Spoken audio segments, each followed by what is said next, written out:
ब्रह्मांड में असंख्य तारे टिमटिमा रहे हैं। इन तारों में एक है ध्रुव तारा, जो कि उत्तरी ध्रुव में स्थित है। पौराणिक ग्रंथों में ध्रुव की भक्ति गाथा का विस्तार से वर्णन है। अगर आपको ध्रुव तारे के बारे में नहीं पता है तो आइए जानते हैं कैसे एक साधारण सा बालक बना ध्रुव तारा। विष्णु पुराण के अनुसार चीरकाल में बालक ध्रुव ब्रह्मा जी के पुत्र मनु के पोते थे। इनके पिता का नाम राजा उतानपद था। राजा उतानपद ने 2 शादियां की थी। एक पत्नी का नाम सुनीति और दूसरे का नाम सुरुचि था।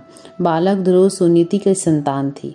सुरुचि चाहती थी उसका पुत्र उत्तम उत्तराधिकारी बने। एक दिन जब ध्रुव अपने पिता के गोद में जाकर बैठ गया तो सुरुचि ने यह कहकर उसे गोद से उतार दिया कि तुम इस लायक नहीं हो। इससे ध्रुव अत्यंत दुखी हो उठे।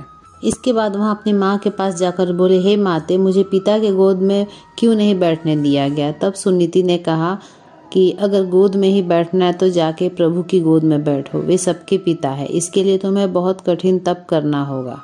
इन सब की बातें छोड़ो और ईश्वर की भक्ति करो, यही एकमात्र रास्ता है। अपनी माता की ये बातें सुन ध्रुव को ऐसा लगा जैसे उन्हें ज्ञान प्राप्त हो गया। इस तरह ध्रुव अपने पिता के घर को छोड़कर ईश्वर की भक्ति करने के लिए निकल पड़े।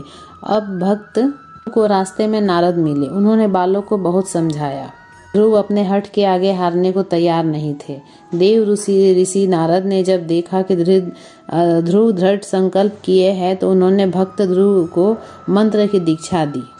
ध्रुव बालक नदी के तट पर पहुंच चुके थे। उन्होंने बैठकर दिए गए मंत्र से भगवान की तपस्या करनी शुरू कर दी। तपस्या के दौरान कई प्रकार का संकट आए, पर ध्रुव के दृढ़ संकल्प ने उन्हें आसानी से पार कर लिया। धीरे धीरे ध्रुव के तप का तेज तीनों लोक में फैलने लगा। ध्रुव द्वारा किए जा रहे मंत्र उच्चारण ओम नमो भगवते वासुदेवाय अब बैकुंठ धाम तक पहुंच चुका था।